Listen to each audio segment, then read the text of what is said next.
Hello, everybody. Welcome to today's translation seminar organized by the Center for Translation of Hong Kong Baptist University. I am Minhua Liu, Director of the Center for Translation. And our speaker, Professor Elaine Hsieh, is joining us from Minneapolis in Minnesota at 8 o'clock on Wednesday evening. It was not easy to find an ideal time with the 12 to 15 hour time difference between the US time zones and here in Hong Kong. So we're grateful that Professor Hsieh is giving us her evening for this translation seminar. I have known Professor Hsieh for many, many years. Our acquaintance dated back when we were both living in Taiwan. And throughout the years, I have never ceased to be amazed by her career trajectory. She was trained as a conference interpreter at the Middlebury Institute of International Studies at Monterey. She then got her PhD in communication from the University of Illinois at Urbana-Champaign. And having become a prominent scholar in the field of communication and interpreting studies, she decided to study law and obtain her Juris Doctor degree from the University of Oklahoma. Professor Hsieh's unique background is clearly manifested in her research, where she examines the intersections of culture, language, health, and medicine in interpersonal and cross-cultural contexts. Her research has been widely published in journals in communication, medicine, and interpreting studies. She has also authored 2 books, Bilingual Health Communication, Working with Interpreters in Cross-Cultural Care, that was published in 2016, and Rethinking Culture in Health Communication, Social Interaction as Intercultural Encounters, which was published in 2021. Professor Hsieh is now professor and chair of the Department of Communication of the University of Minnesota. In her talk today, Professor Hsieh will discuss interpreters' functions and ethical dilemmas in managing cross-cultural care. Her topic is conceptualizing culture, power, and ethics in interpreter-mediated medical encounters. And now I bring you Professor Elaine Hsieh. Thank you. Let me first start my screen share first so I don't forget. Yeah, while you're sharing your screen, Elaine, I forgot to mention that when I was talking to Professor Hsieh, she said that she encourages our audience to interrupt her. If any of the concepts she talks about is unclear, please just unmute yourself and interrupt her. She doesn't mind you doing that. We do later on, we'll probably leave 20 or 30 minutes of time to entertain your questions. And we can talk about how you can ask your questions. Okay, please, Professor Hsieh. Thank you. I'm sorry. Sometimes my cat get into the frame. Let me first say thank you for Professor Minhua Liu's invitation. I think that my memory of Professor Liu traced back when I was just a high school student. I never thought that this would be the career that I would have. I dreamt of being an interpreter and have the kind of research and career trajectory like Dr. Liu. So for me, most people don't know, but she was my first glimpse of the kind of scholar I wanted to be when I grow up, when I was 16 years old. So I've been following her stalking her before she knows who I am. And so I'm particularly grateful to have the opportunity to learn from her, to walk behind her path and walk alongside with her in our journey as communication and translation scholars. Today, my topic is conceptualizing culture, power, and ethics in interpreter-mediated medical encounters. And my goal is to really create a dialogue and to create new thinkings about how we can approach this area of study. Professor Liu did an excellent job in explaining my background, so I think I can go very briefly on how I come to becoming interested in these kind of concepts and approaches to interpreting studies. So my education, I was trained as a conference interpreter, but during my summer internship, I interned as a healthcare interpreter in UCSF Stanford Healthcare. And that's my first glimpse into how all my training as a conference interpreter, and you thought that, that made me better interpreter, then there's no skill I cannot tackle. And the first day in my job, I didn't know what to do as a healthcare interpreter. And I'll explain a little bit more about what happened that day. But it's because of these personal experiences and reflection that made me realize that there's a lot that is missing in the training of an interpreter.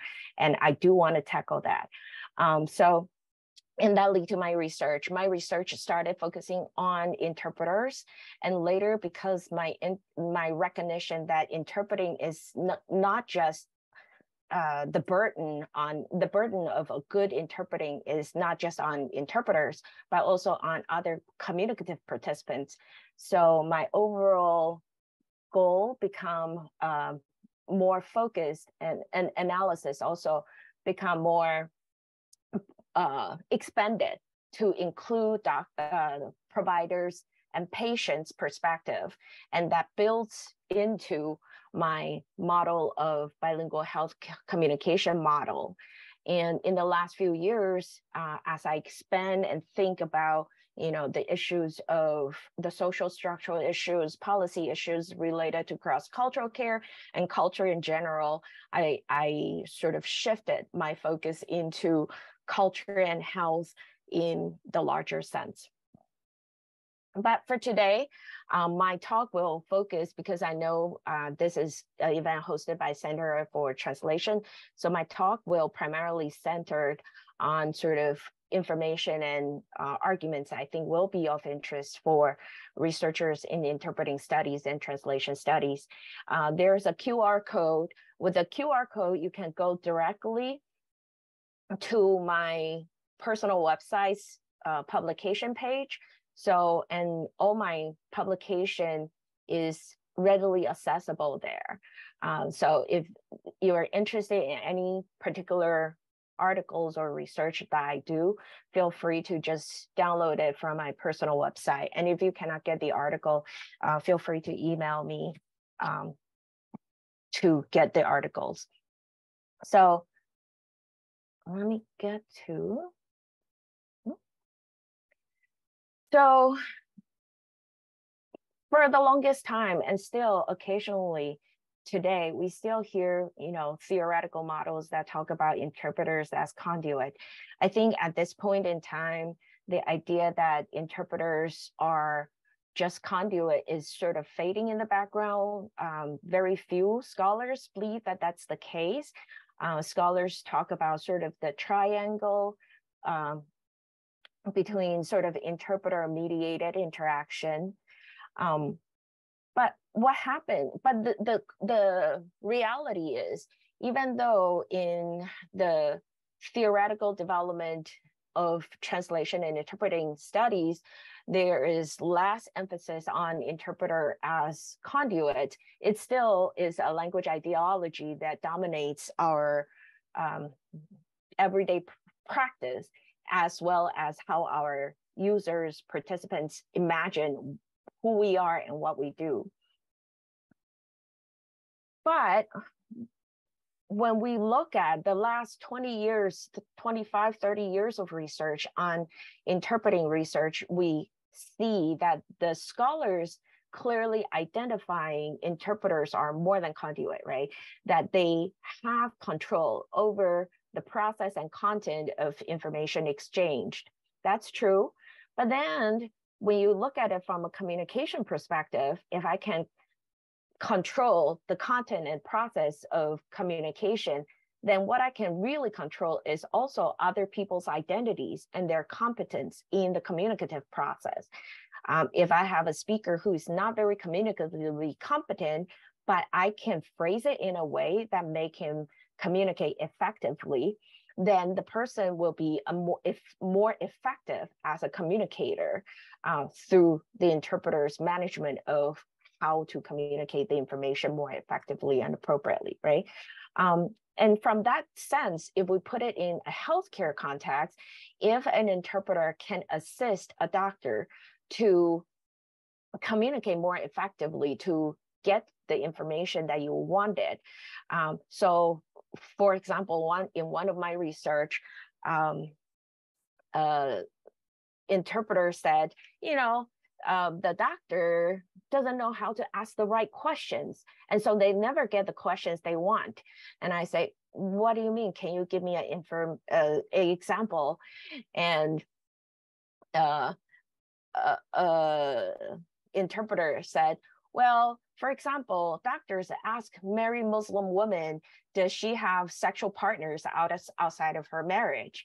And I was like, and he said, well, a proper woman, when asked that kind of question, they will commit suicide. Nobody would tell you the truth. And I said, so how would people ask that question? Its purpose is to assess sex, risk for STI.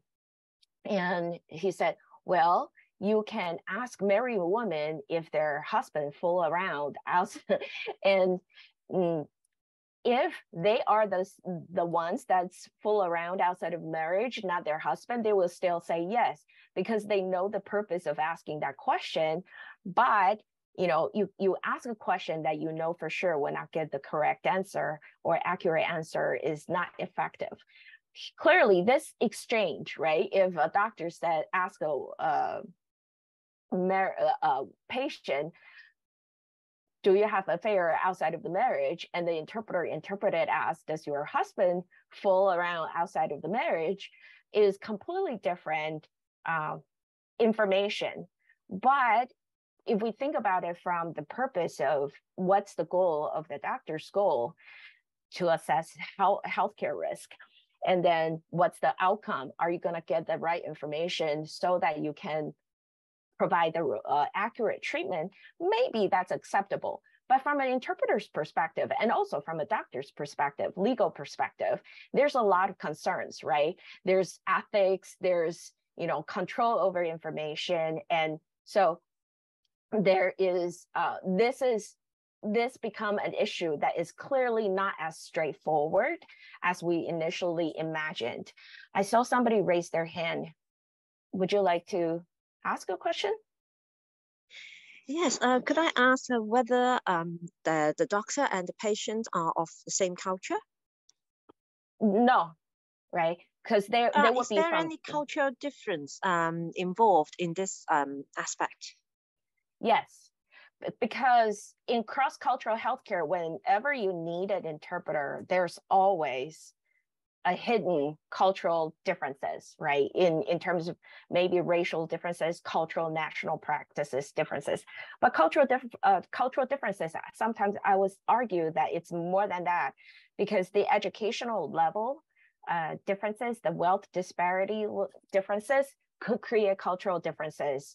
When you have a doctor who got a PhD in oncology, as an oncologist graduating from Cornell, and you have a patient who's, second grade education, 90-year-old from rural Oklahoma, for sure, there is cultural differences, even when you speak the same language. So I think cultural differences in healthcare context is a very complicated process. But in the examples I illustrated, clearly there is not only cultural differences in the expectation about whether it's appropriate to talk about affairs outside of marriage, there's also cultural differences about how you derive these kind of information. If you want to know this information, how do you ask? And, you know, a lot of times the socially appropriate norm, other people from other culture may not be aware of those norms. And so shifting back to, so how do we control that? How do we make sure, you know, an interpreter will not ask something that the doctor didn't ask, right? Didn't say something that the doctor didn't say. Historically, the conduit model is really a response to this desire to control interpreters' behavior and their power in this mediated interaction. So we do a lot of interpreter training, tell interpreters that, you know, you're the voice of others. You don't have your own personal voice. You don't make any judgment. I had an interpreter said, I do not think when I interpret. I just say what other people say. Their code of ethics, if you, even today, when you look at code of ethics, there's a significant emphasis on fidelity, neutrality. Organizational policies that enforces it, and also the general expectations that when we look at doctors that tend to be that kind of expectations. So do interpreters actually see themselves as conduit? My research says, you know, yes, that at least that's what they claim that they are, right? So that they say, I'm the voice of others, we're like the voice, we're not person. We become the voice of the professional, but we also become the voice of the patient. We're not a person in terms of being addressed to us directly. And later, I will talk about how these kind of ideology and metaphor, we are not a person, right? We don't have our own voice, can become problematic when we start to imagine the emotional labor that interpreters do. And I'll talk about that later. But, you know, there's a strong sense that interpreters are not people. They use robots, they use machines to describe themselves. I mean, I'd rather to be considered more like a machine. These are interview data. They know I'm there and then I'm doing my job. I'd rather not be there as another person controlling the situation at all. If you want to keep your job, you want to become really a kind of robot in order to keep your job. So there's a strong sense that if interpreters are not, they act out, they fail to become conduit, their job may be at risk, they may be considered unprofessional. And that is kind of supported because in the interviews I conducted with doctors, one doctor said, one of my partner had an interpreter who was putting way too much of her personal views into things, but the aunt of the patient in the room spoke English and Spanish. And the aunt goes, you know, she was saying things that you didn't say. Like when they say the baby has stage 4 cancer, the interpreter say, yes, stage 4 cancer, say your prayer. That interpreter needed to be fired. That one was fired. I mean, the parents don't know about that. The doctor wasn't saying, say your prayers. And so the interesting thing is the reality of these stories, when I interview 40 doctors and, you know, 20 plus interpreters, and everybody had a version of this story.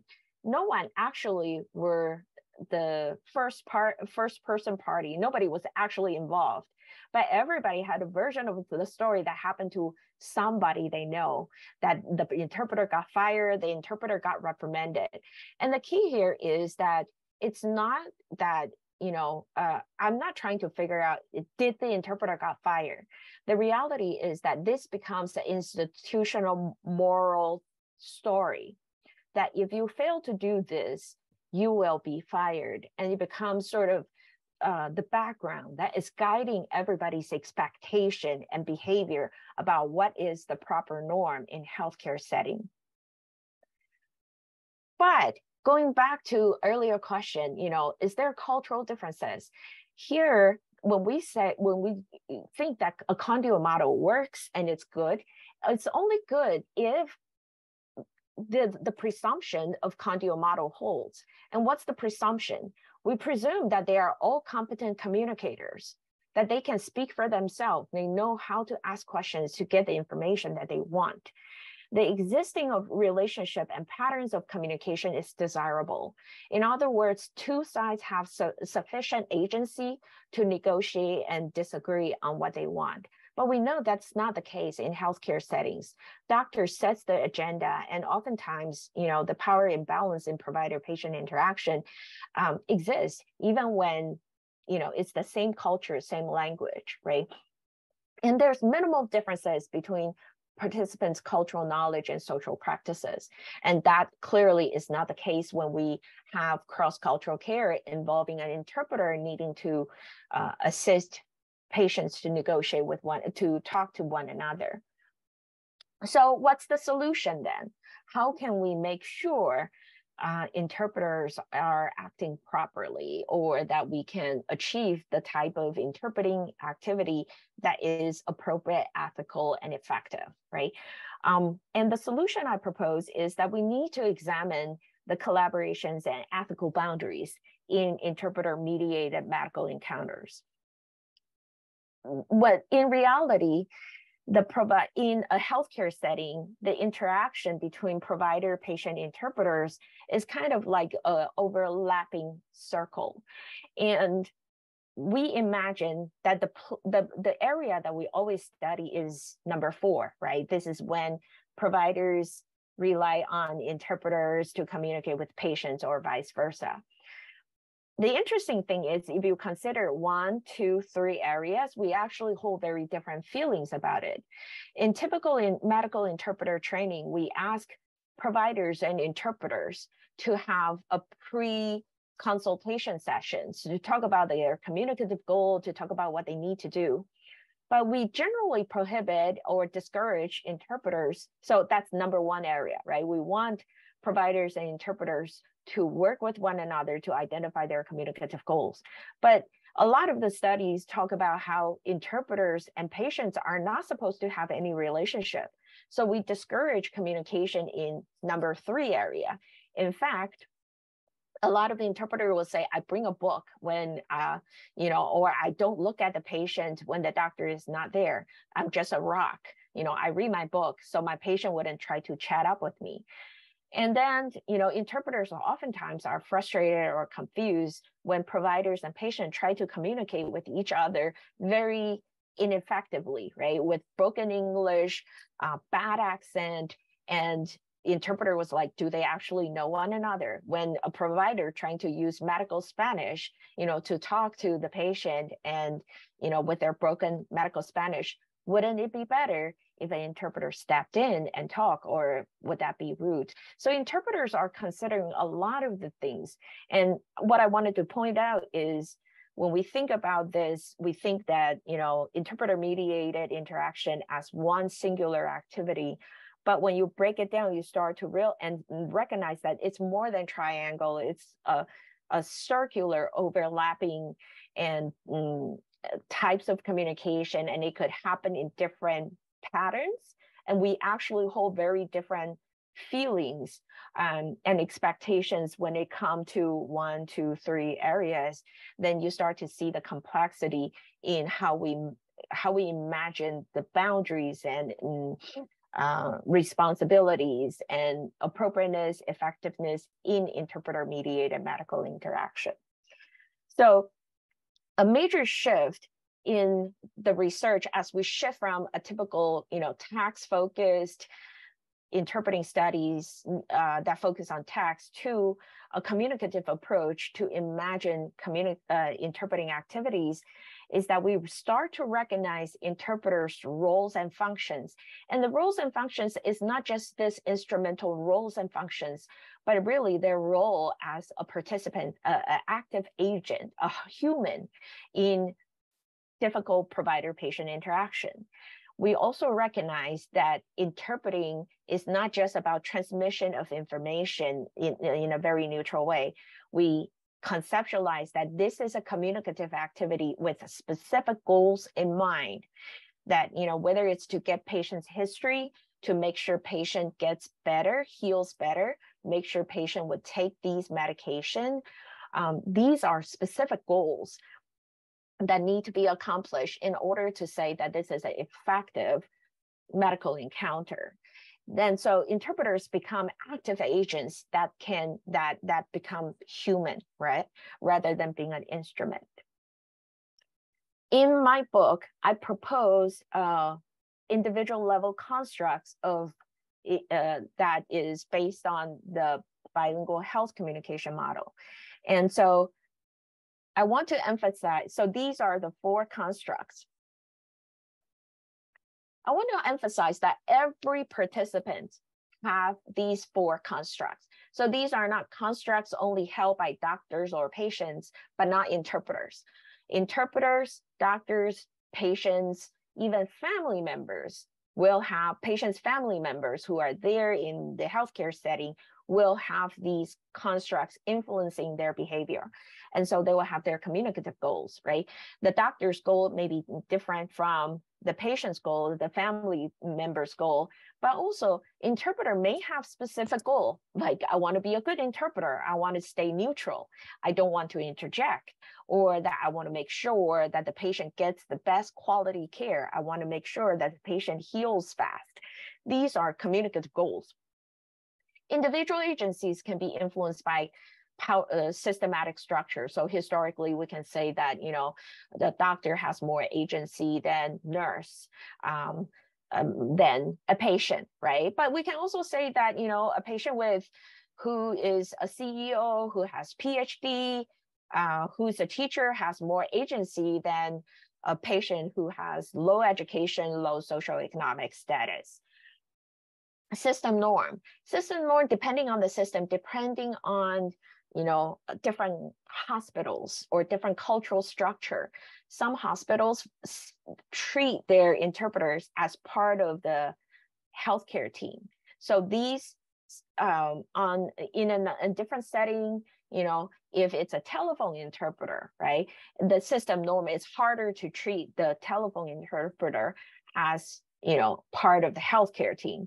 Telephone interpreter is more likely then to be treated more as an instrumental supplement to doctors in the process of care.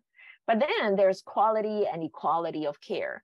And this is where I think in my book, I propose that this should be the cohesive goals of everybody. And what they need to negotiate is what makes quality and equality of care in these interpreter-mediated interaction. Once they can identify it, then I think then we can consolidate and figure out whether some differences or deviance of behaviors is acceptable or not.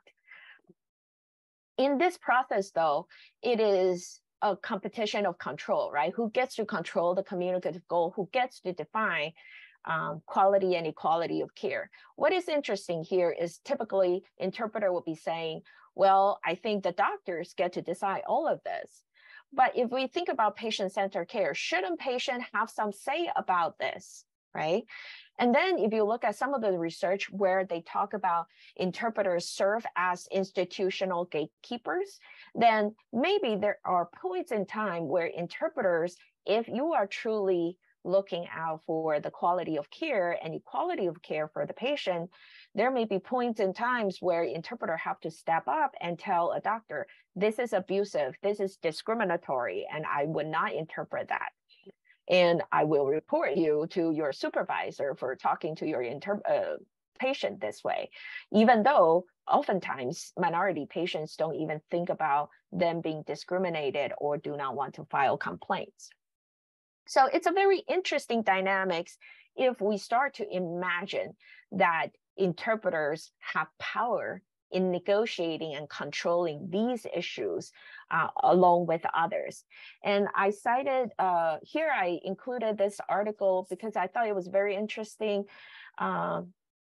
Bischoff using these 4 constructs and elaborate on them in a way I think that some of you may find it very interesting. But I am going to highlight another aspect in typical interpreting research we don't think about when it comes to interpreters. If we tend to think about interpreters as individuals, but if we start to think about interpreters are people, that healthcare interaction are repeated interaction. You don't see a doctor once and never come back, right? If it's hypertension, if it's,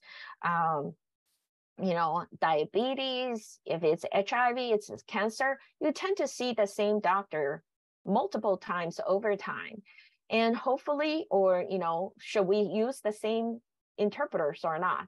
Some interpreting agencies say that they make sure that they don't use the same interpreter more than 4 times per patient, because they would start to bond relationship and that would somehow ruin the interpreting practice.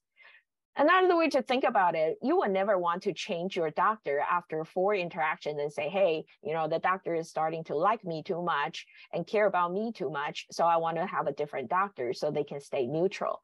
So it's a very interesting imagination about who interpreters are and what makes them good interpreters.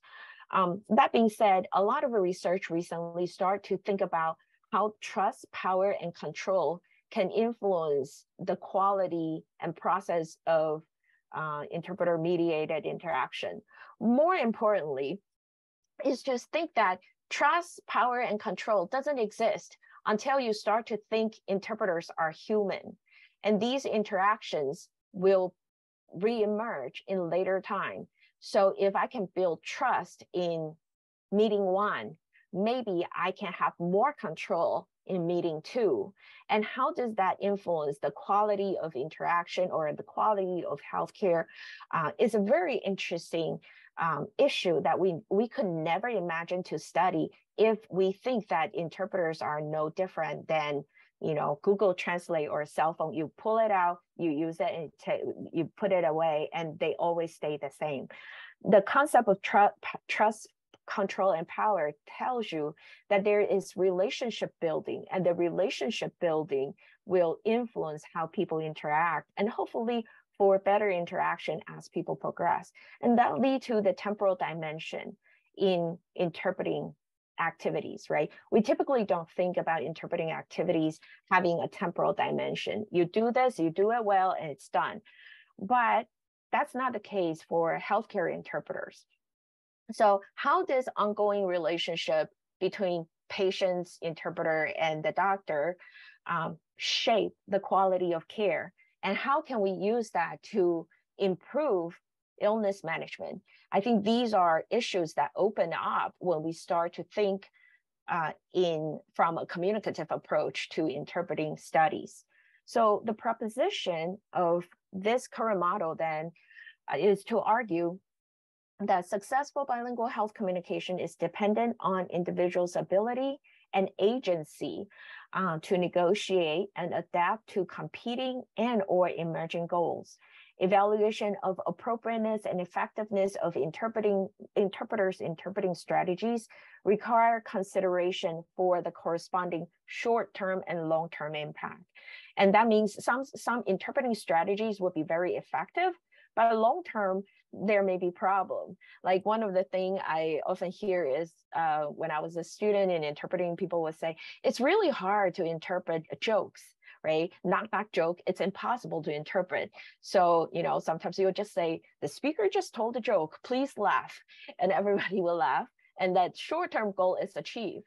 But then long-term goal, you may compromise your long-term goal, right? That nobody know what happened. They just know that, a joke was said. And so in healthcare context, there may be strategies where you can achieve short-term goal, but long-term goal, you ended up compromising care or compromising trust.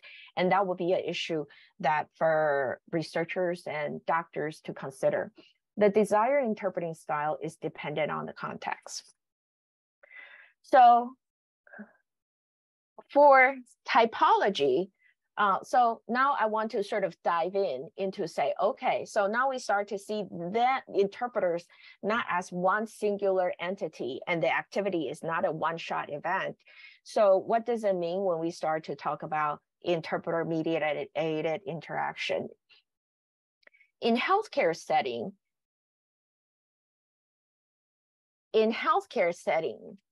I'm sorry, I got distracted by some of the questions. Let me quickly look at the chat before I move on to the next topic. So, continuity of care is very important. I agree. And also then, do we want continuity of interpreters? With continuity of, so historically, at least in the US, the idea is if you keep using the same interpreter, you start to compromise on the quality of care, which is an issue that I think can be debated and managed through interpreting practices. Okay, so why do I care about the types of interpreter? Because in reality, in healthcare settings, there are different types of interpreters at play. There are professional interpreters, there are in-person interpreters. More and more you start to see technology-based interpreters like video interpreters, telephone interpreters. And in Google Translate recently have last few years, I think less than 3 years, started a pay version of Google Translate that is targeting healthcare interpreting. I have heard some really good words about it, but it hasn't been prevalent yet. But that being said, I know that hospitals are starting to use sort of the pay version of Google Translate in their practice. And then we have bilingual medical professionals, right? Here I have two different categories where you have bilingual providers. So the provider, they themselves are bilingual versus bilingual medical staff, like the nurse who are also bilingual. And then you have non-professional interpreters. Chance interpreters, I think, is the typical ad hoc interpreters people are familiar with. And family interpreters, historically, in my earlier article, when I talk about non-professional interpreters, I categorized chance interpreter and family interpreter in the same category. But by the time I was writing 2016 book, I decided that they are sufficiently different and need to be treated as two different categories of interpreter. And I want to explain a little bit about why it is important to think about them in different ways.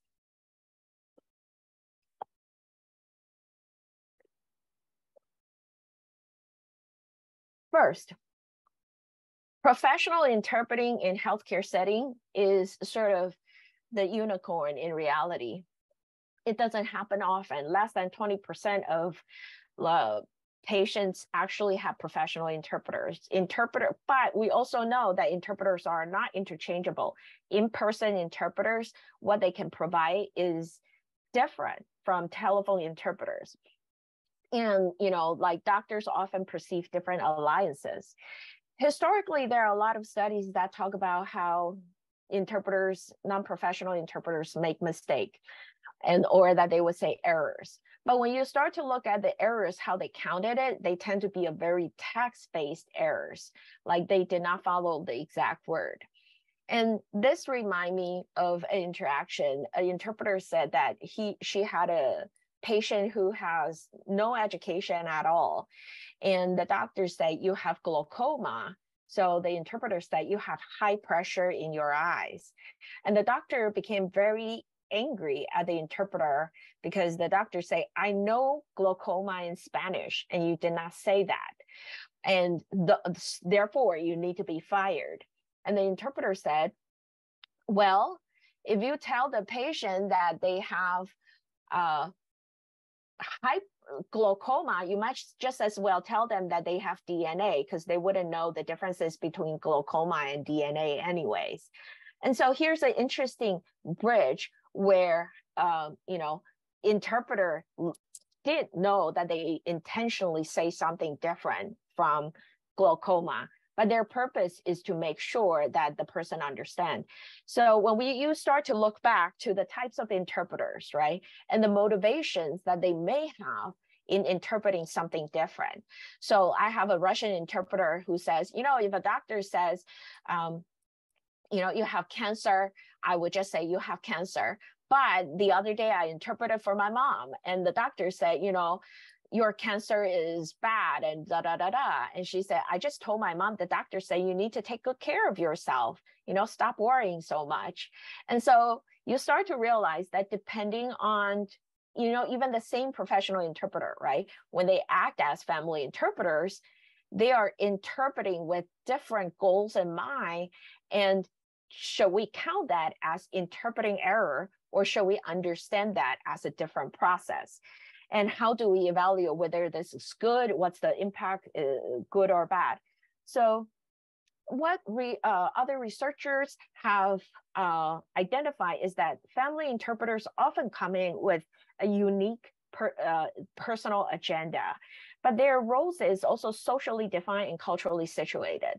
So a lot of times you will see family interpreters acting in a specific way that provide help that professional interpreters can't even offer. So for example, when you want to take medical history from an elderly patient, right? Do you want a professional interpreter who asks these questions, or do you want an interpreter, a doctor say, did you cough yesterday? And the elderly patient say no, and the family interpreter may say, but how about, but she sneezed a lot, right? Is that good for the purpose of interpreting? That's bad interpreting. But from a communicative perspective, that and healthcare perspective, that is sort of good for the purpose of assessing health history. The question then is, how do we regulate that? How do we teach doctors when to use what? So the problem that we encounter is not that we don't have enough professional interpreters. The problem is we don't know how different interpreters operate. And more importantly, we don't know enough about how doctors talk differently, act differently when they interact with different types of interpreters. And with the limited studies that we have found, along with many great scholars around the world, what we have been able to identify is that, yes, doctors communicate differently depending on the type of interpreters that they use. They recognize specific strength of different type of interpreters. It's not a failure that they did not use professional interpreters. It is a strategic choice. And whether that choice is good or bad, I think that can be judged and discussed. But we have to recognize that this is not sort of a default answer that always professional interpreters have to be used. The key here is to help doctors recognize the strength and limitations of different type of interpreters, and so that they can identify the problems. One of the issues that some of my students start to pursue is that the failure to recognize that bilingual medical professionals can be problematic. We don't do enough studies to examine how, when providers use their second language, medical Spanish, how that can be problematic in healthcare setting. Similarly, 40% of healthcare providers in the US are not trained in the United States. They are international medical graduates. So in other words, going back to earlier question, are there cultural differences? The patient is an American, but the doctor is from a different country and English is their second language. And we never really consider how this sort of is a cross-cultural healthcare, even though they are US doctors and US patients. So I think that once we start to recognize the complexity and diversity of how language and language users emerge in healthcare settings can shape the meaning of cross-cultural care, then you start to realize that, it's much more interesting and complicated field of research. In one of my study, Not Just Getting By, we try to identify reasons of why doctors choose one type of interpreter over others. And, you can kind of see some of these seems expected, right? Time constraints or alliances of care. The interesting thing here is we historically think that, professional interpreters are, more likely to align with doctors, and doctors do not trust family members. But I don't think that that's exactly the case. The issue here is really about facilitating providers' agenda. So if a provider can fairly trust or believe that a family interpreter will pursue their agenda, they will use that family interpreter. So in that sense, it's not about professionalism or competence. It's really about doctor trying to pursue their agenda and choosing the person to do so. On the other hand, I find the therapeutic objective really interesting. So one doctor said that sometimes he would choose janitors over telephone interpreters who is readily accessible and professional. And I said, why? And he said, well, if I'm going to tell somebody that they have terminal cancer, if I have to tell somebody that they have HIV, I am going to have a person who speaks their language to hold their hands while I say that to them.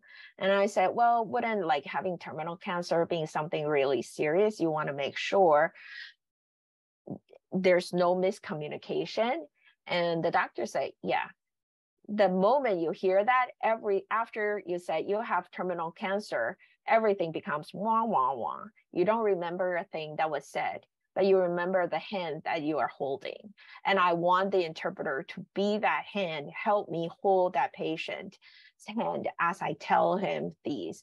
And any medical information, what we need to do, that can happen later. We can have a telephone interpreter, we can call in a professional in-person interpreter to decide the treatment.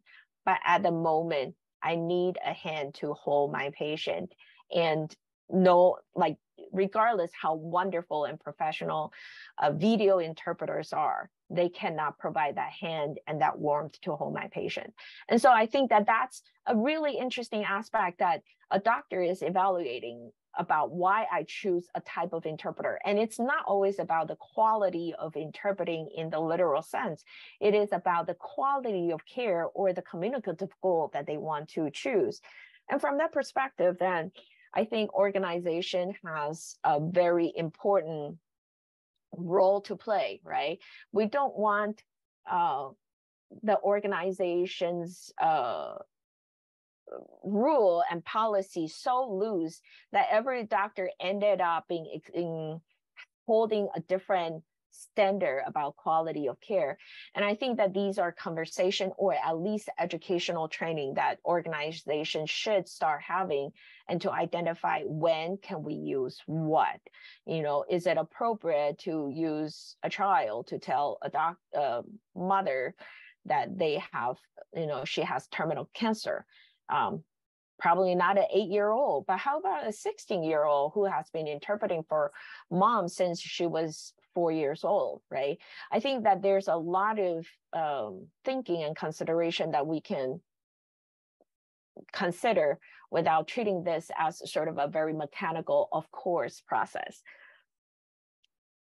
These factors about how and why doctors may choose one type of interpreter over another, I think from an institution side, it tells us what are the warning signs we should look for, right? So, if we start to see that there is clinical complexity involved, then that you will face time constraint. So if an organization can identify the trigger where it would prompt a doctor to use a different type of interpreter, then maybe we can start considering different type of infrastructure. So for example, if there's a particular clinic that patients are regularly, being diagnosed with HIV or terminal cancer, we may want to make it a point to have a staff bilingual nurse, as opposed to having the doctor to find a bilingual janitor to do the interpreting. So I think that once we identify the triggers, then we can start to create infrastructure to address potential harm to healthcare, while recognizing that these are tasks that it's not about professionalism in interpreting, it's about hand-holding in health and providing healthcare. And going back, different culture may have different understanding of patient privacy. So it's kind of interesting because some cultures, women do not make medical decision, their husband make it for them.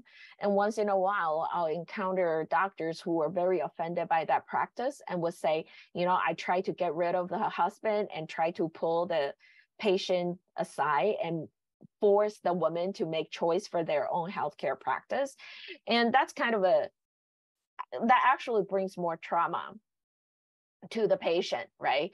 Than to allow the husband to take care of them, because that's what they expected.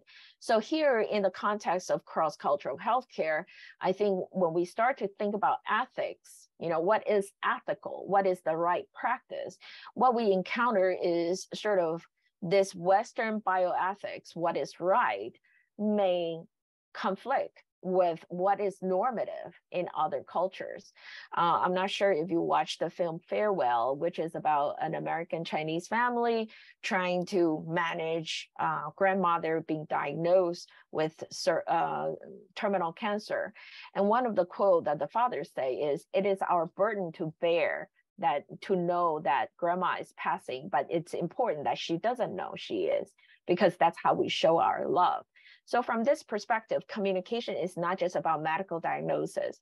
It's also about social responsibilities, relationship in these contexts. Can you imagine if there's an American doctor who says, no, the right thing to do is that patient should know she has only 2 months to live and she needs to make decisions about, DNR. That is right from a Western biomedical, US trained doctor's perspective, but it is definitely wrong from the cultural understanding of, a more traditional Chinese understanding about social relationship. So I think that interpreters are in the midst of this. Historically, professional interpreters don't try to wade into the complexity, but when you start to think that there may be family interpreters involved, or that we can imagine a different type of ethical practice in cross-cultural care, then I think these are topics open for discussion and negotiation, or at least debate, right? So what do we know? We know that providers communicate differently when working with different types of interpreters. They literally talk differently, and they have different expectations from these interpreters. There's differences in their sentence structure, their communicative goal, and their interpersonal dynamics.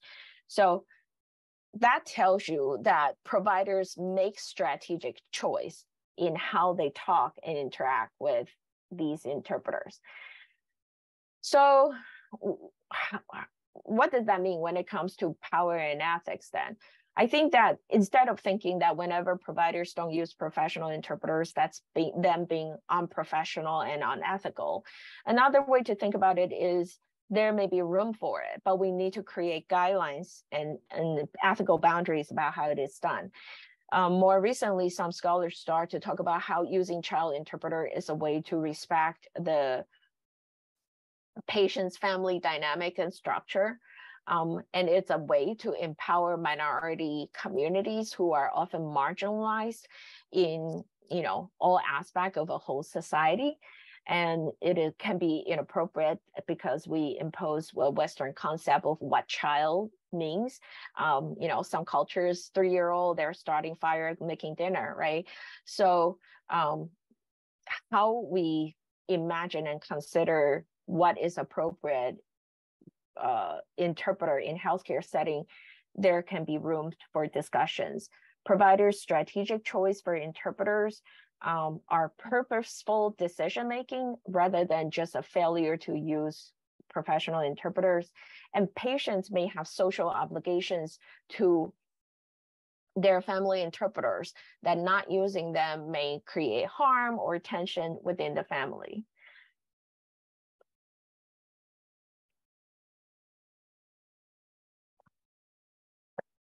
So contextual factors, what are the things can we think about when we start to think about interpreters is a communicative activity? Well, maybe doctors have different needs. So in one sort of a summary after loads of qualitative studies, I feel ready for a quantitative study. I conducted survey over 200, I think, or how many? Yeah. A total of 288 physicians about their expectations and needs of interpreters. And what is interesting is it turned out that there's universal expectations as well as specialty specific expectations. What is interesting to me is that, so universal expectations is that these two roles are roles that all doctors hold. They expect that the interpreter are healthcare professional, so in that sense, you think of them as independent professional who can disagree with doctors. On the other hand, every doctor, regardless of specialty, they also imagine them as provider's proxy. You are their advocate, you act on their behalf, you act on behalf of their interest. So first is, there's no differences, like, when in doubt, act as either a healthcare professional or provider's proxy, and you're probably on the mark. You are, acting professionally and in a preferred way, at least by providers. And that tells you that these expectations tells you that conduit model is still very powerful, even though as researchers, we say it doesn't work. In practice, people still believe in it, still think that that's how you act. But it's not conduit really, right? Because if it's conduit, then they wouldn't expect you to be provider's proxy, but they do. They expect you to, pursue their agenda. But providers do not appear to recognize that these are competing interests. You can't expect me to be a professional, independent, neutral professional at the same time, expecting I am your proxy, right? So the interesting thing is then to say, is there particular, even though these are universal, are there particular triggers or event that would trigger one person to say, okay, now I really don't care about you being professional. I want you to be my proxy. And also, if providers have these competing expectations, how do they communicate that to their interpreter so that the interpreter can, shift their role or communicating strategies more effectively? On the other hand, I think this is another thing that was very interesting and I wasn't expecting at all. That patient ally, the way to imagine is it's kind of the opposite of provider's proxy, right? Instead of being the provider's arm and advocate, now you are advocating on behalf of patients. I initially thought that, mental health care cares about, relationship, the mental health is very fragile. And also very culture specific. So maybe the doctor will prefer, mental health care providers will be more adamant about interpreters need to provide emotional support, need to be patient's ally, advocate for them. And it turned out that mental health and oncology is the one that really stands out. But they actually act in opposing ways. For mental health care providers, they really do not want any intervention from the issue on interpreters' willingness to assist patients outside of medical encounters.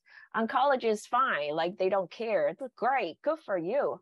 But mental health acted in very different ways with they are a lot of other fields just don't care. Sure, if you want to do it, good. But mental health care don't want interpreters to advocate for the patient. They don't want them to provide emotional support, which surprised me completely. But then I said, why? And they said, because our patient may have gone through significant trauma. I don't even want interpreters to communicate with them. I said, why? That is very conduit, right? I don't want my interpreters to communicate with them without my presence. And they say, first, my patient may have transference issues. So if they ended up over-identifying with the interpreter, they may not trust me. Okay. They said, second, sometimes my patients may be a refugee. So a simple question that says, where are you from? How many kids do you have? May trigger their memories of, they losing their kids during their migration process or their wartime refugees. And so these are triggers that could compromise their quality of care. In that sense, you start to realize that what these doctors care, it's not personal, but it's very clinic specific, special specific, related to their desired process of care.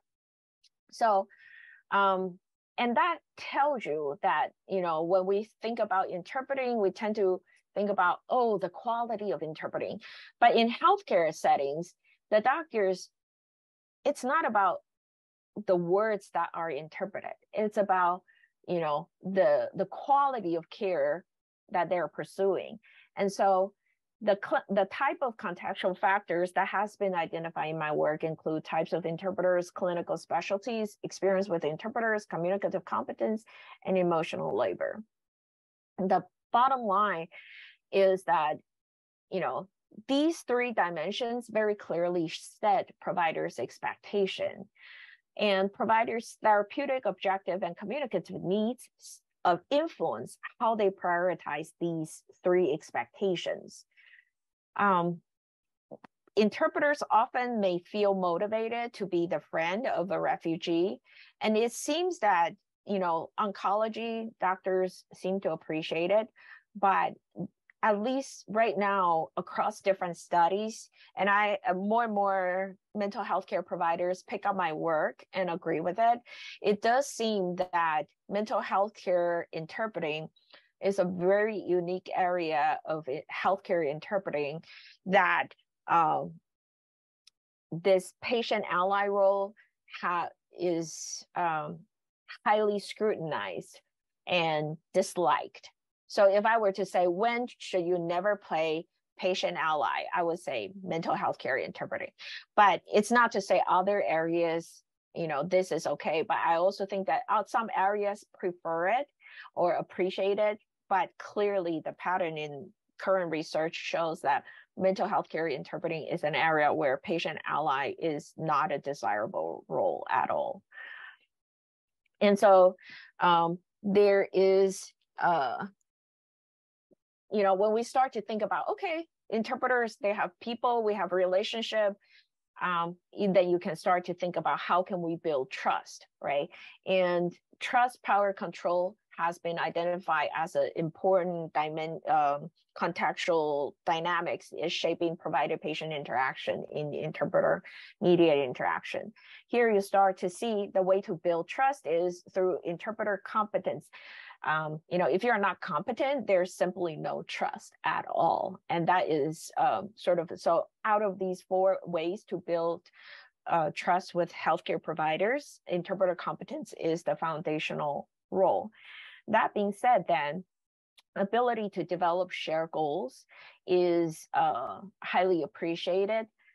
Professional boundaries is trickier because in healthcare setting, what is medical and what is language and what is, you know, cultural can be complicated. So like, you know, the drugs that you take for flu in Chinese doesn't have an English brand name, right? So when an interpreter try to interpret the, you know, the same type of medication, is the interpreter bridging into the medical category, or like but if you keep using the Chinese name, then the American doctor wouldn't have known that, you know, what's the active ingredient in those medication. So in that sense, I think that professional boundary can be tricky. But that being said, what I have found in my study is also where when there is more trust, more collaboration, the doctor knows, okay, like this person is a doctor, this person is a nurse, the bilingual nurse, or this is an interpreter I've been working for 20 years, then they are much more willing to allow the interpreter to bridge into the medical boundaries and say, that's appropriate because I need that help. Sometimes also, we tend to tell interpreters like, you know, doctors are in charge, don't intervene, respect the structure. But my research also suggests that doctors recognize that, you know,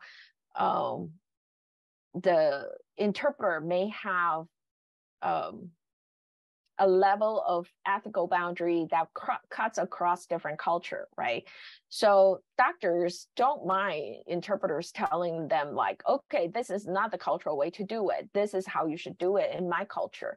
Or, so there's a sense of when they recognize that the pattern of collaboration is for the doctor's benefit. And for the doctor's benefit, I think it may be, not just for like malpractice lawsuit, but, for their therapeutic objectives, for example, they are very willing to negotiate and compromise on their communicative goals. So let me see. So again, going back to say, then because trust, power, and control influence how they interact with one another, I want to again bring back to the issue of how the different type of interpreters will have a different default position and different room in how they can negotiate all these things, right? To demonstrate their competence, to demonstrate their shared goals or professional boundary. The key here for me is that a lot of these issues we take for granted and do not question it. So for example, almost no doctor talk about whether they question their bilingual colleague, another bilingual provider is competent in their interpreting skills, or are they interpreting at all, or are they just providing care on themselves, for a friend. And this unquestioning reliance on these issues is more troubling to me than to say like, are they actually doing a good interpreting task? Other things, going back to sort of the temporal dimension, right? We never really think about how temporal dimension impact quality of care or interpreter-mediated interaction. But I think that we know, kind of like what we say earlier, continuity of care matters. Then, whether it's a single visit, multi-visit, maybe you how long they have worked with the interpreter, what's the interpersonal dynamics, whether, one of the interesting thing when I went back to study the migrant workers in Taiwan is that I realized that even though they do not share the same language as their providers, but because of the universal healthcare, they actually don't experience discrimination in healthcare setting as much as limited English speakers here in the United States. And actually, oftentimes, healthcare institutions prefer to create sort of a specialty area for non-Mandarin speakers because that allow them to cluster in a particular hospital. So like some hospital ended up being, like all the Vietnamese patients come to our clinic, all the Thai patients go to the other hospital. So it's kind of interesting when you start to think about cross-cultural care in with contextual factors in mind. Finally, my last element that I kind of really am excited to talk about is sort of I categorize a communication skill, but what I really wanted to talk about is sort of the emotional labor. And this is kind of an interesting thing because I started talking about interpreters' emotional labor and emotional work in healthcare setting in the early 2010. And in the first few years, that article is not cited at all. Like nobody was thinking about interpreter having emotions or doing emotional work. In the last, I would say 3 years, when I have doctoral students or other young assistant professors come and chat with me about what kind of grant that they want to write or what kind of research that they want to work on, it seems to be all about the sort of the emotional work and emotional labor that interpreters are engaged in. And, training as an interpreter, conference interpreter, we don't experience emotion as much. But when you're in healthcare settings, right, you see emotions everywhere. People cry, people laugh, doctors get irritated, doctors are rude.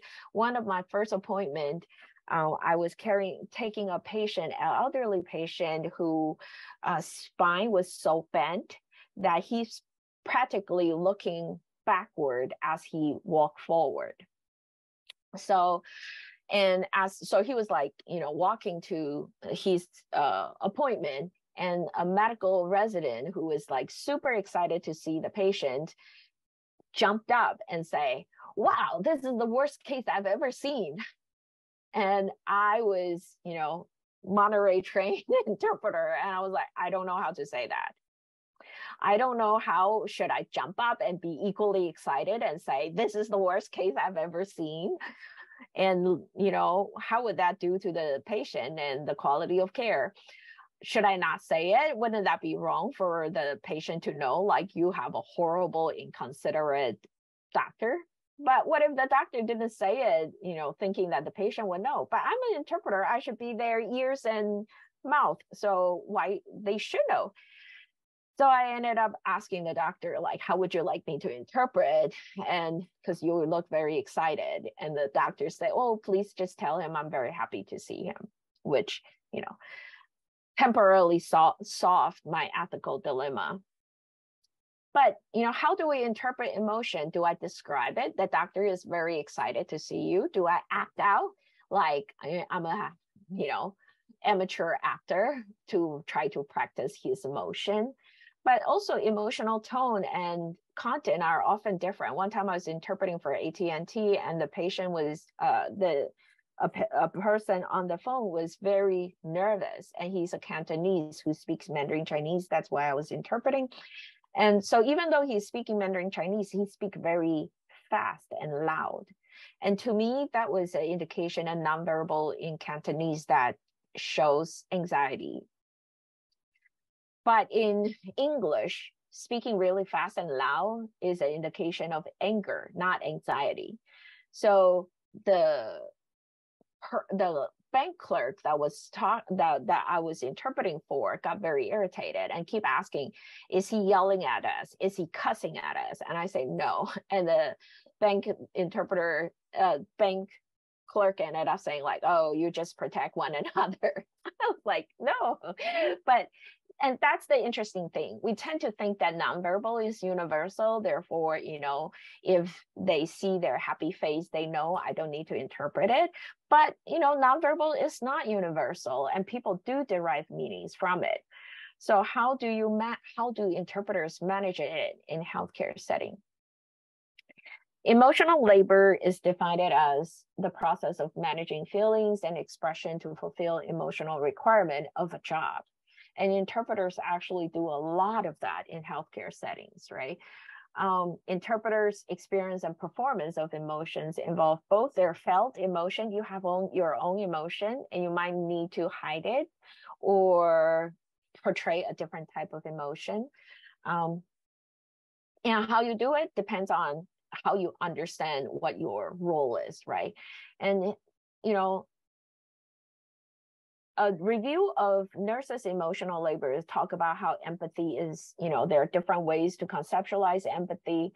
And, my question is, do interpreters understand their emotional labor in the same way, or do they see their emotional labor in a different way? And what are the different aspects we demonstrate our emotional labor? If you have a deaf patient whose speech is not readily intelligible, but insisted on communicating with the provider directly, do you try to repeat what the patient is saying so that the doctor can understand, or do you stay quiet and let the doctor figure it out? If you have a physician who is irritated and confrontational and maybe even abusive in the way they communicate, would you share that emotion as you interpret? Why or why not, right? The interesting thing is, why don't we talk about this? We manage it all the time, every day. But we don't talk about how these emotions are managed, either through interpretation, through nonverbal performance, or eliminated in our interpreting. And I think the reason why we don't talk about it is because first, when I ask doctors, how would you like your interpreters to manage sort of patient's emotion? A lot of doctors say, well, I can see it in their face. So I don't need the interpreter to, you know, smile at me or like act angry as they cuss, because I see their face, I know what's going on. But earlier I just say that it's not always universal. You might have misunderstanding and, you know, not even realize you misunderstood these nonverbal cues. Second, I think a more likely reason, at least within the research community, that we don't study it is because interpreter has been treated as instruments. You know, a computer doesn't have emotion, a tablet doesn't have emotion. So why do I care about interpreters having emotion? And if they have emotion or feel emotion, it's something for them to suppress and hide. It's not about, you know, if you remember the early quote, I'm not a person, right? If you're not a person, then you don't have emotions. If you are just a robot, you don't have emotions. So there's no need to study it. Or that, you know, within the Western professionalism idea, like even doctors should not display emotions, right? So why do interpreters show emotions? But interpreters actually, we manage and perform other people's emotions all the time. And what we know is that when we have different strategy, you can summarize it, you can actively screen inappropriate emotion, choose not to interpret it. You can, like I said, act as an actor. And these all have clinical impact. It can influence. Studies have demonstrated that, you know, when a doctor is despondent and the interpreter is very sort of friendly, you know, being nice, emotionally supportive, the patient walked away with better quality of care, more agreeable to doctor's recommendation of the treatment. And similarly, you know, when a doctor is friendly and interpreter just didn't do the enact the emotion, the patient walk away with a different feeling about what they think the doctor feel or the doctor's identity. So we know that these are behaviors that has clinical impact. It wasn't just, you know, sort of irrelevant consideration in interpreting research. But again, I want to bring back to the conduit model. When I ask doctors, how do you imagine this patient ally role? How do you imagine the interpreter's emotional support? It's very literal. They think that, you know, if I bring an interpreter over, then that means I am providing in support to my patient. So they think that, you know, interpreters are just passive agents. An interpreter is a relayer of information. I think it's a source of comfort, having the patient know that there is somebody there literally understanding them and help and put them at ease. So here, you know, you start to see that interpreters' emotional support is kind of objectified. You're just an object to put there to comfort the patient. Interpreters are gifts from providers. The translators are providing a service that telephone interpreters can give, and that's that personal. Your nurse is interested in you, so she is there for you. She will contact the interpreter if you are not communicating well. So the on-site interpreter gives a personal touch to that. And even with these conceptualization, you realize that they're not thinking about interpreters' emotional role. They're thinking about sort of interpreter as an object and how that comfort the patient. At the same time, going back to mental health care providers' sort of distaste for interpreters' emotional functions, you see they consider, like, you know, interpreter, if they have an emotional, if they can actually bond and be trusted by patients, they can provide threats to provider-patient bonding. They can compromise their therapeutic objectives. You know, you don't want interpreters to interact with that patient so much that the patient began to trust the interpreter more than the patient. So it becomes almost sort of a dualistic options, right? Risk to malpractice litigation, that, you know, they think that they don't want interpreters to put words in their mouth. So from this perspective, you start to see that even though we do a lot of emotional work in our performance, the studies and doctors' consideration tend to focus on the risk we bring. Providers' conceptualization of interpreter support implies an institutional hierarchy and a functional perspective that motivate interpreters to be biased toward providers. And so that goes back to interpreters as provider proxy, like all doctors like that, right? It doesn't even sometimes involve interpreting. Like usually interpreter understand that this is really necessary. I don't know what they're saying. No, so the interpreter is not interpreting anymore. Interpreter doesn't really say what they're saying. The bottom line is interpreter does whatever on their side, and the patient put their name onto the permission for the biopsy. Interpreter's emotional support becomes a tool, something to manipulate the patients. So, you know, when the interpreters get one-on-one terms with the patient, they just do the small talk. They can sometimes tell you way more than you have a formal communication with everybody in the room. So bottom line is the conduit model views all speakers' voice to be equal. But when doctors start to see interpreters as just a tool for them to sort of apply to the context so that they achieve their therapeutic goals, we really become objects. It leads to compromised care by situating interpreters in positions that can be ethically problematic. And so interpreters, to end their emotion work, becomes resources to be managed, exploited, distributed, or withheld as a way to manage their therapeutic goals. And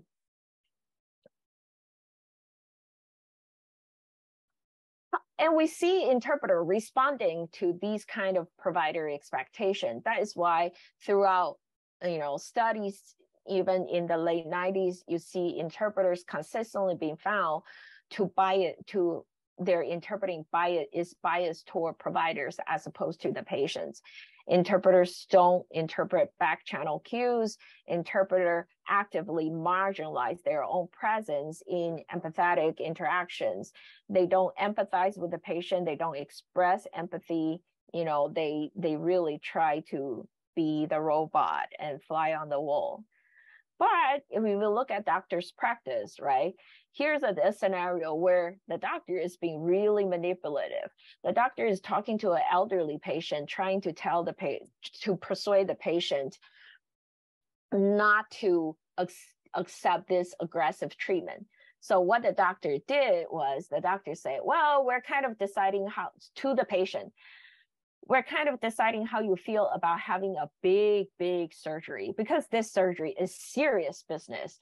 It will be, will cut you kind of from above your belly button all the way down. And the person literally like drew an incision on the anatomy picture and also literally touching the patient as she talked about how they want to cut the person open. A 90-year-old patient.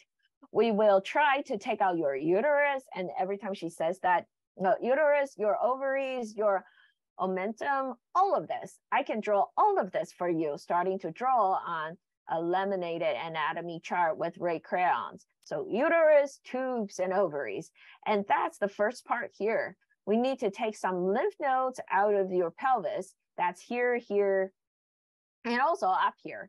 What it is also include is the fatty pad, that fatty apron, so that the omentum, we would take that out. And that what we would like to do is take all of these, the disease. The goal is of a big surgery like this is to make sure that we cannot see any more disease left in your abdomen when we're done.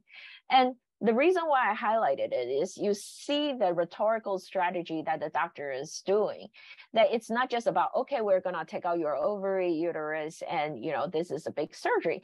This is a rhetorical strategy trying to instill fear on the patient's part. But how would you interpret it? Are you going to do it and to achieve doctor's therapeutic objectives, to scare the hell of the patient so that they would say, maybe I don't need the big surgery? Or would you say, you know, do it a summarized report? So when interpreters offer emotional support, we know that patients are more likely to accept providers' suggestion of treatment.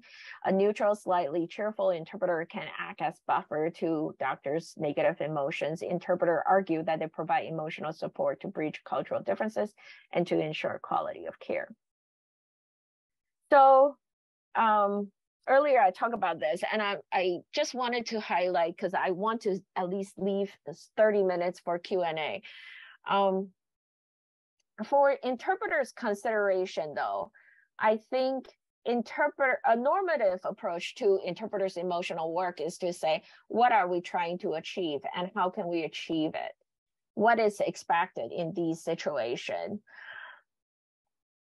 And I think a good way to look back is to say, what does quality and equality of care means? And how can our emotional work be incorporated in that interpreting practice?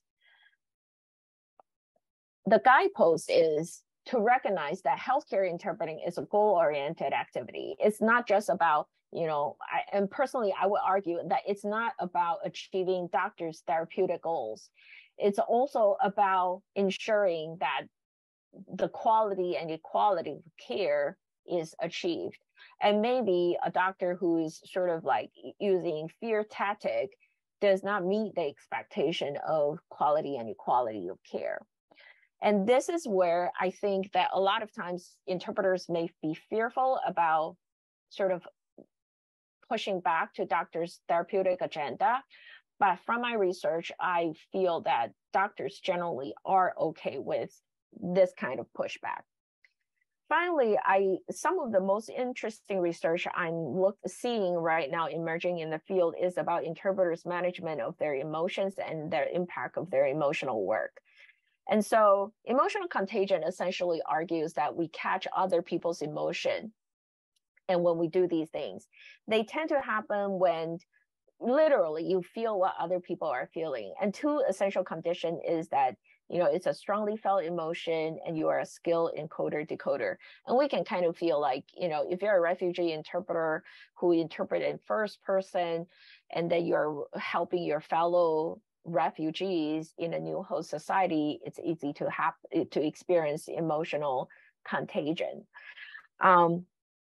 What we find, recent finding fascinating, is that interpreters experience emotion contagion and vicarious trauma, such as PTSD, when they work in these circumstances, because they closely identify with the life history of their client. Their interpreting style, we always say you have to interpret in first person, lead to their susceptibility of trauma. And I included a couple of articles that are published fairly recent that talks about sort of how interpreters ended up experiencing PTSD as a result of their interpreting. We haven't done a whole lot of research on these areas. Even in our own interpreter training, we don't teach interpreters how to take care of themselves. How do you manage emotional work? How do you monitor yourself for emotion contagion? I'm hoping that as we start to see interpreters more than being a machine and are people, we can start to incorporate these aspects of self-care. If we are a profession, I think we should care more than the product we produce. We should also care about protecting us as people. And so are there elements that we can incorporate in our training, in our education, that teach interpreters to protect themselves? And maybe we can, as sort of interpreting organizations, like lawyers, their professional association, provide counseling services for free. Maybe we should provide some organizational resources for interpreters to address these issues that interpreters clearly experience, but we don't really talk about, because for the longest time we're not people. So this is the speech, that the topic I have for today, and I'm putting back the QR code just in case that you want to access the publication webpage I have. And I'm open for Q&A. Well, thank you so much, Elaine, for this Thank you. very rich and clear account of this very complex relationship. I really find the way you you build your model and the considerations that you brought in when you build your model really refreshing, and that results in a very powerful model. You know, by bringing in the perspectives and also the considerations of the needs of the patients, the providers, and interpreters. And I really particularly like the way you talk about these different people, you know, at the individual level, at the people's level, at the community level. And I found it very refreshing that you brought in, you know, we know that in our field, we often, in research studies, we often focus on the spatial aspects of these kind of interactions, but you brought in the temporal aspects, you know, to the whole encounter, to the whole interaction. I really like that aspect. And, you know, through all these interesting examples you told us, you know, including your own examples, it just seems like, you know, we could almost hear the voices of these people. And I really think that, you know, the way you discuss this issue, this is part of the question I'm going to ask you if I have a chance, that will really have influence, you know, on these particular service providers. And it will be very, very conducive to building trust, you know, first by building up empathy to each other. But thank you so much. So we're going to open up the floor for questions. So two ways. Even though we like to hear your voice, see your face, you know, you can turn on your mic and turn on your camera, but we also understand that you probably would prefer to type in your question in the chat box. And of course, we will read those questions and we will answer them one by one. Okay.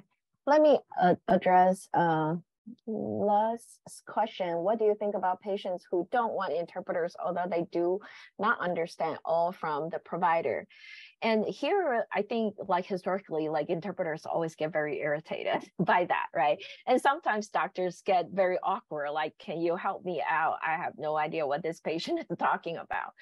But I think, and sometimes the interpreters see doctors using their broken second language, trying to communicate with the patient. So I think the key here is to understand that in these type of interaction, it's not just about accuracy. It's about relationship building. One time I had a doctor who says, you know, she's an OBGYN, and she walked into a patient's clinic and she said to the patient, she said, I love your shoes. And the interpreter look at the shoes and say, yeah, it's really pretty. And the doctor said to the interpreter, no, I want you to tell her I love her shoes. It's not about complimenting the shoes. It's about building a relationship, you know, in the provider-patient context. So I think that sometimes allowing that to happen, however broken it is, kind of shows care. Like, you know, how, like, I know my doctor doesn't speak the best Chinese, but the fact that he tried to say ni hao and try to use like the 3 months Chinese that he learned when he was a college student, that he learned in Taiwan, means something to the patient and to the doctor. So I think my recommendation would be interpreters should be there to monitor the quality of interaction, as long as it doesn't compromise quality and equality of care. Then I think that they're building something that builds toward quality and equality of care. You know, as long as they're not starting to talking about dosage and they've got the wrong idea about the medication or dosage timing, I think it's okay and it should be supported. But I think it's the sort of the inherent desire to control, like, but you are not speaking accurately 100%. You're missing. I mean, sometimes I speak to Chinese people and I don't understand 100%. And it's okay. We're still chit-chatting.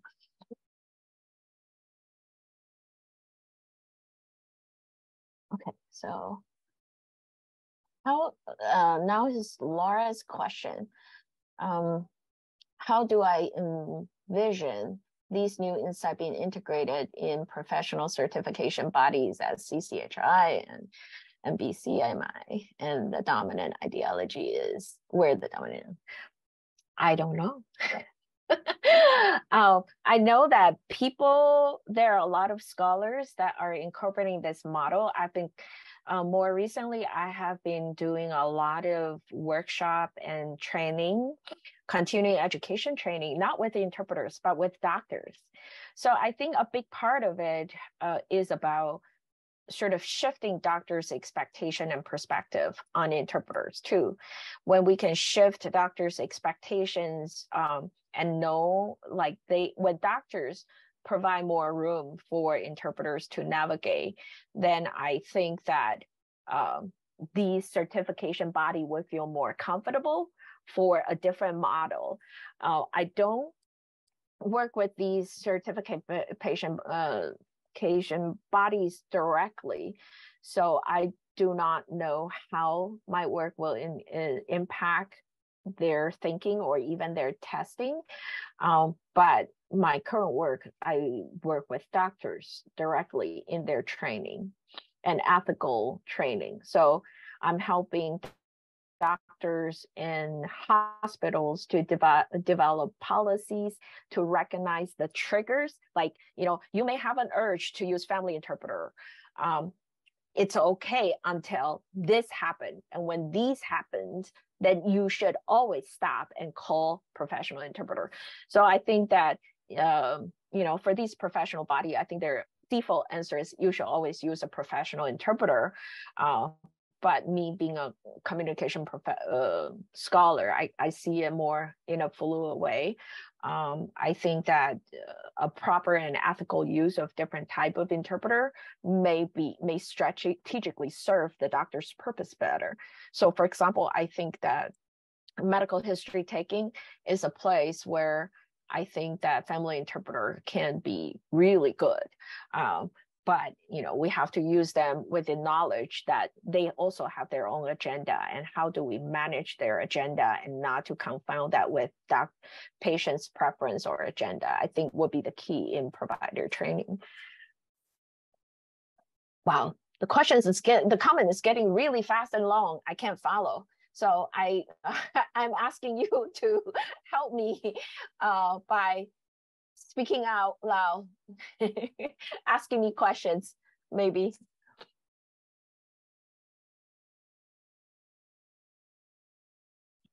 Hello, I am Luz. Thank you very much, Doctor, for your excellent presentation. Thank you. You're very welcome. Do you think that patients should know some of the vocabulary of their sickness? Thank you.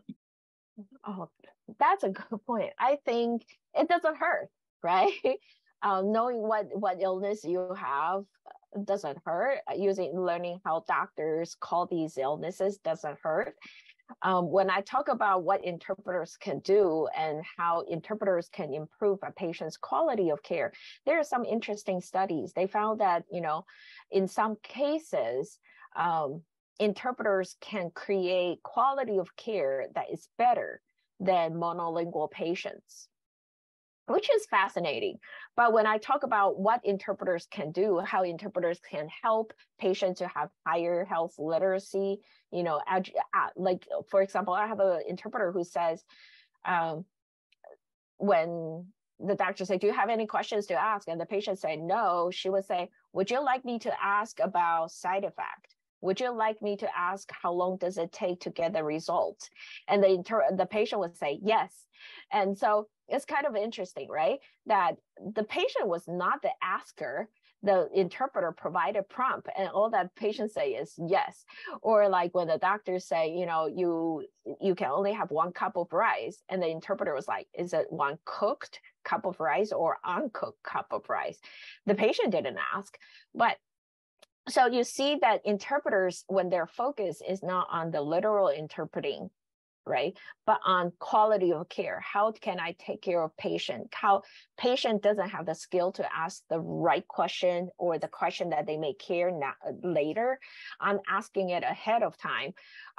really can improve quality of care. And so, I'm not surprised in some situations where patients in interpreter-mediated interaction ended up having better quality of care than monolingual patients. And some monolingual patient, after hearing my speech, like they will say, yeah, I wish I have an interpreter because I don't know what my doctor is saying half the time.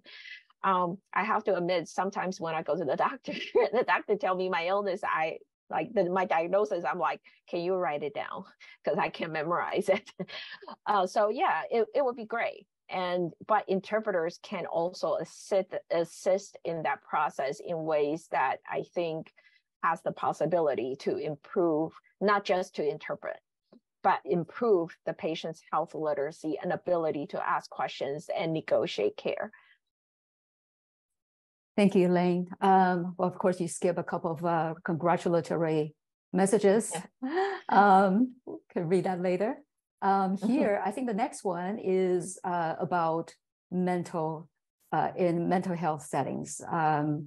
And I'm reading here, in mental health setting, I think there is one possibility that the patient just wants someone to listen to him or her complaining. Yeah. So basically, this question is about, this colleague having an experience interpreting for a patient, and that patient just couldn't stop crying. And then, after 20 minutes, and then, of course, as a responsible interpreter, he or she wanted to interrupt, to really convey the message. But the patient just continued to cry. And afterwards, the patient, if I understand clearly here, paraphrasing here, the patient actually appreciated the opportunity for them to just vent. So, so I think this probably you have something to say about this situation. Yeah, I think so. Well, not that I have something to say about this situation. I think that's a very interesting dynamics, right? Like when do interpreters choose to interrupt? And is that interruption part of the therapeutic process or not? One time I had an OBGYN who says, I really wish that the interpreter will help me interrupt a patient and make sure that they stay focused, which we know that our doctors always do, right? You were explaining something and then they interrupt us and ask something else. And then she was like, but if it's a different language, it's really hard to interrupt, right? And if you have to wait for the patient to finish their spill and the interpreter is interpreting, do you interrupt the interpreter, or, to say, I don't care about this, let's ask in the next question, or do you let the interpreter finish? So the OBGYN said, I would rather the interpreter just, know that it's irrelevant, cut it short, and ask what I care about. And I said, can you give me an example? And she said, oh, just the other day, I have a patient who come in for a pap smear. And all she talked about is how they're going to take her husband's off life support that afternoon. And she kept on and on and on about it, but it's not a pap smear. And I was like, okay, so what do you expect the interpreter to do? I expect the interpreter to say, it's not a pap smear. Let's focus on the pap smear. And she said, but eventually I did offer write her a referral to mental health care. But then a referral is a medical intervention. You listen and you offer a medical intervention, but at the same time, you expected the interpreter to, it's irrelevant, don't waste my time. So I think that it's an interesting dynamic, right? And I think that, and this is where I think trust and power negotiation between the doctor and the interpreter is so important, because if a doctor can trust the interpreter's judgment, should we continue to let the patient cry? Is the patient's nonverbal suggesting something more than what they say verbally? I think that these are readings that interpreters can have and can contribute to the medical care process that we typically don't think that interpreters should intervene. Right? You stay close to the language and let everything else, if the healthcare or the communication goes sideways, it's not effective, it's the doctor's fault. They did not ask the right question. The patient did not say the right thing. It's not for you to ask a follow-up question, or it's not up for you to interrupt or not interrupt. And I think that there is room for professional judgment on interpreter's part there. And we need to give the interpreter that room. If the ultimate goal is if the goal of this interaction is quality and equality of care, then that should be considered. Elaine, as part of that question and that colleague's question, another thing is sometimes the patients don't trust the interpreter. Yeah, that's true, and that's why, like, you know, I'm always baffled by interpreting agency that says I don't use the same interpreter more than 4 times for any given patient, and that's to address sort of, you know, the doctor's fear or the normative fear of you will become the friend of a patient and therefore be a bad interpreter. And trust needs time to build, and trust needs relationship. And if we continue to view interpreters as tools, then we, even in our training, right, we train about how to interpret things fast and accurately. We don't have much training on building relationship with patients or doctors. Elaine, the next question is about this colleague found it difficult to bridge the gap between research and the ideology of those institutions which draft the codes of ethics. I started my research because my training, I felt I had good training and I felt I was a good interpreter. And then I realized I can't do my job because my training doesn't work in my practice as an interpreter. I want to, but I think a lot of times in the early days, it was easy to say, well, you're just not professional enough. You're just not professional enough that you're experiencing PTSD. You know, you're not professional enough to know how to manage and provide emotions in work. But I also want to emphasize that a lot of the things that I talk about, I don't think it can be tested.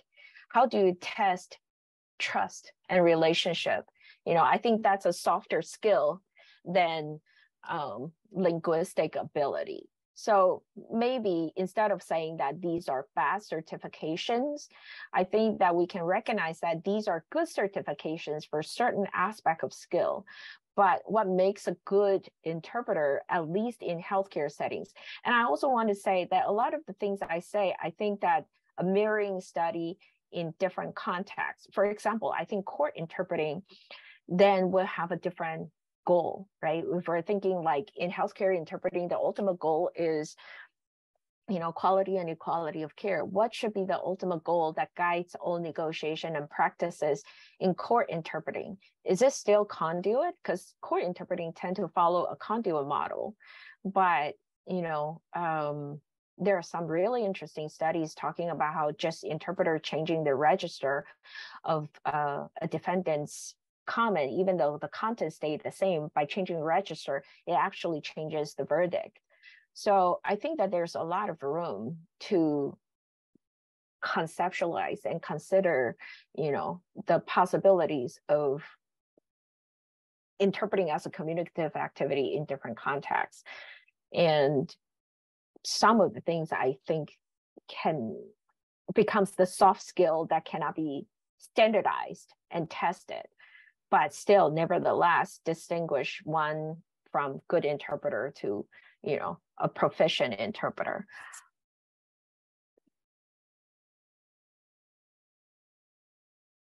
If we cannot test these soft skills, then how do we teach them? How do we create and develop these skills among pool of professional interpreters? I think teaching need not be standardization, right? And I think that, you know, I think it's about sort of so for example, how do you negotiate identities and, you know, performance? How do you negotiate trust? I think everybody has different answers, right? I try to joke when I'm nervous. That relax me and that make me a good speaker. And another person have a different strategy. but different strategy does not mean that we don't achieve the same result. So I think in that sense, sort of problem solving, brainstorming, talking out loud. What will you do? What are the solutions when you have a doctor who is so manipulative?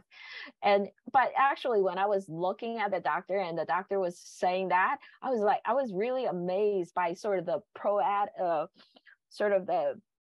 what's the word?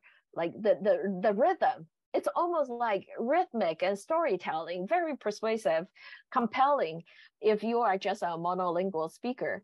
And so the doctor certainly mastered her communicative skill.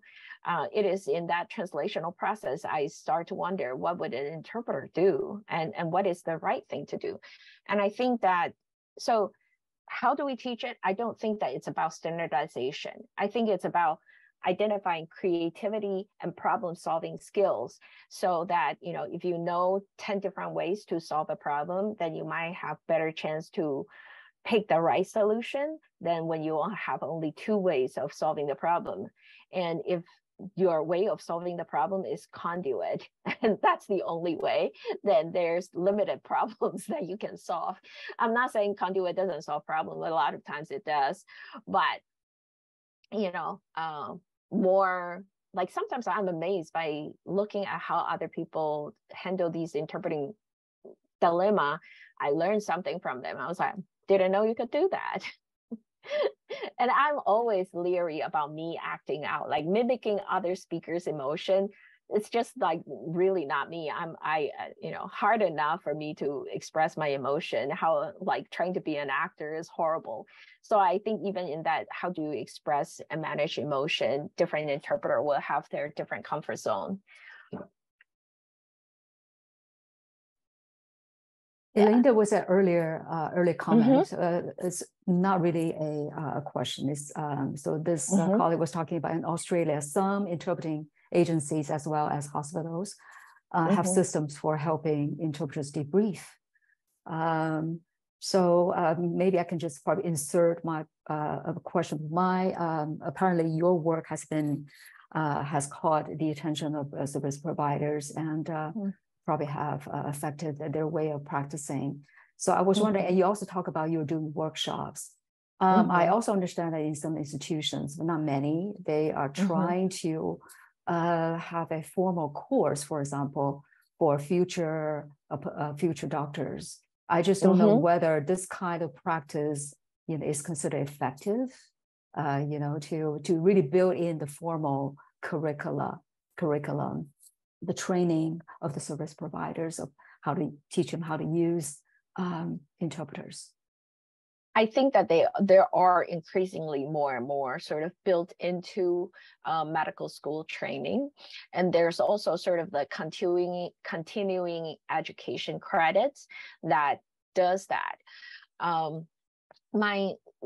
lot of this research, that's why I really appreciate my past experience as an interpreter. I started thinking about PTSD because one time I was interpreting for a patient who's like 90 years old, just tried to commit suicide, half an hour before, and is locked up in mental health ward. And I interpreted for her, talking about my miserable life and why there's no hope in my life for 2 hours. And when it's time for me to go home, I got into my car and my whole body was shaking so bad that I couldn't drive. I had to I was sitting in my car waiting for my body to calm down before I can drive. And that's when I find it sort of amazing that, with all my training, there's no resource for me to even say, who do I talk to? Who can offer help? And what's happening to me?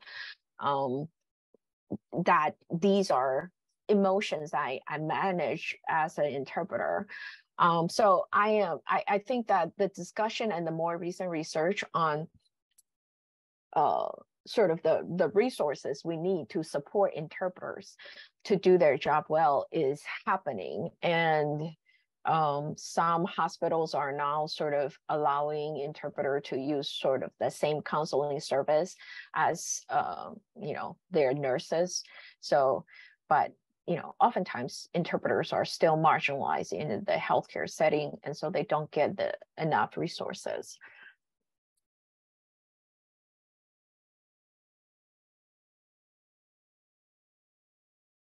Here's one talking about the rubric fever that we have been observing. It's pretty in our field is that we're getting very, very keen at developing all kinds of rubrics. So well, I am not I'm a qualitative scholar, so like rubrics does not and also I tend to see things in very complex intricacy and interconnection, so it's harder to create rubrics. My solutions tend to be like, let's create a big toolbox and identify the kind of like triggers. When you see this, what are the 5 things you should be at the back of your mind? And so that's usually the communication I have with doctors right now. A lot of the discussion in their bioethics training or patient-centered cross-cultural care training is about how do you know you have hit a specific limit that you have to find an interpreter, a professional interpreter? How do you know it is okay? You don't have to feel guilty for using a family interpreter. So it is not a rubrics for grading purposes, for competency, but it certainly is sort of trying to create a framework to help them do decision making. Well, I certainly find the research methodology you have been adopting. Of course, now you start to incorporate the quantitative approach to your research. But I really think that the fact that your research is so rich, I think that's because you chose to investigate this very complex, interaction using that kind of method. Otherwise, I would say it's very, very difficult to achieve. Yeah. Well, when I first started my career, people were like, what's to study about interpreting? Somebody says something and you interpret it. It's done. But now, like, the more I talk about it, people are like, how do I even study interpreting? It's so complicated. Exactly. Yeah. I don't know whether we don't have just 2 or 3 minutes away from our ending time. It is close to 10 o'clock for Professor Hsieh. So I don't know whether there's we can probably attain one more question, if there's any. Okay. I think we addressed all the questions on the board. So. Okay. Yes, I think you have also included so much of it, but all the messages you will see or you have seen in the chat box said it all. Elaine, this is such a fascinating talk. So before we leave, I would like to remind our audience that if you want to attend any of our future activities, please, you can write to us and then we can put you on our mailing list. And we will stay for another 2 minutes. If you want to have want to send your messages, you're welcome. And I would also like to thank our audience for your wonderful questions and your messages. And again, Elaine, thank you so much. And thank you. We look forward to reading and listening to more of your research. Looking forward to that. I appreciate it. Thank you. Okay, good night. Good night. Good night. Goodbye, everybody. Bye-bye.